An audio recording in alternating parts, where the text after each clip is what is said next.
ఈ రోజు మంత్రి నియోజకవర్గ కేంద్రంలోని పోలీస్ స్టేషన్ దగ్గరలో గల జెండాలు ఎగరవేసి అనంతరం కేక్ కట్ చేసి ప్రభుత్వ ఆసుపత్రిలో రోగులకు పండ్లు బ్రెడ్లు మరియు పంపిణీ చేశారు. స్థానిక బస్టాండ్ లో యువజన కాంగ్రెస్ నాయకులు మహిళలతో కలిసి రాఖీలు కట్టించుకుని వారికి శుభాకాంక్షలు తెలియజేసి డిపో మేనేజర్ తో మాట్లాడి మహిళల ప్రయాణ సౌకర్యం కోసం ప్రత్యేక బస్సులు ఏర్పాటు చేయాలని కోరడం జరిగింది.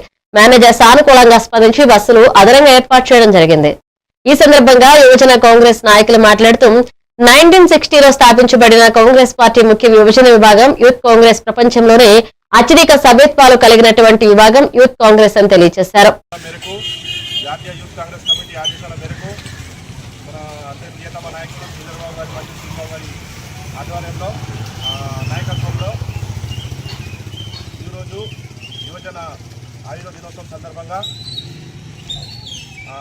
జెండావిష్కరణ మరియు చౌరస్తాలో కేక్ కట్ చేసి హాస్పిటల్లో పండ్ల పంపిణీ చేసి ఘనంగా జరపడం జరిగింది.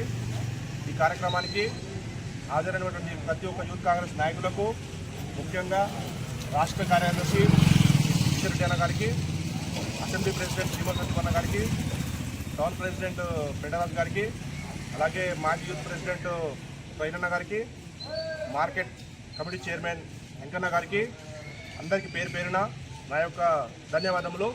ఈ కార్యక్రమాన్ని విజయవంతం చేసిన ప్రతి ఒక్కరికి ధన్యవాదములు.